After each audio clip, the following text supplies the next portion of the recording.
Subscribe now and press the bell.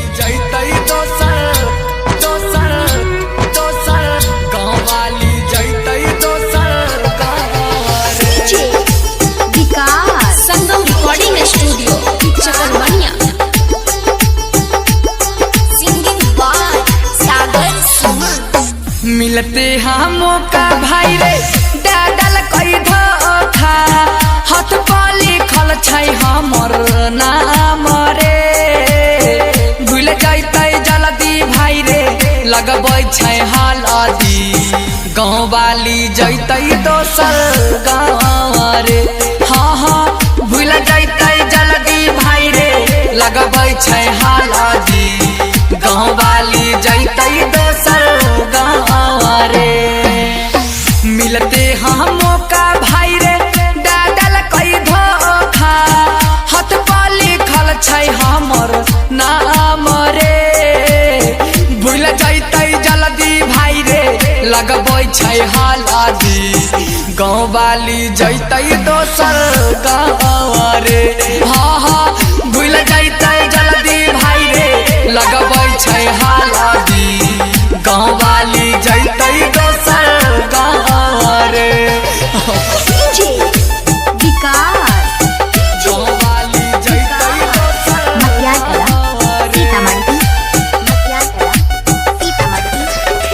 गाँव वाली जैतै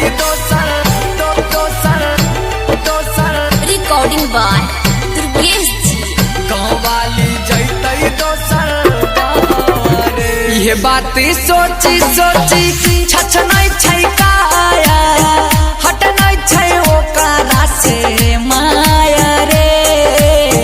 मन होइ छै ओकरा संगे हम चली जाइयै खोज लेलकै ससुरा जाय के दाव रे।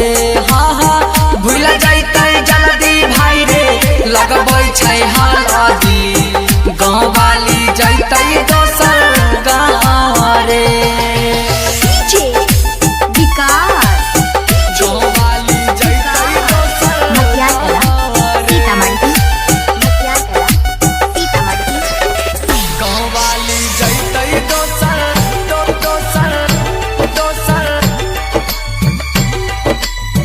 गाँव वाली जैतै दोसर गाँव रे। सागर सुमन के कलकै जिंदगी से दूर रे भए गेलियै हम मजबूरी रे।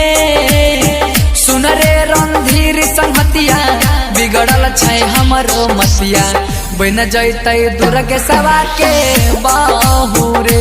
हाँ हाँ भूल जाइतै जल्दी भाई रे लगबै छै हल्दी गाँव वाली जैतै दोसर गाँव रे।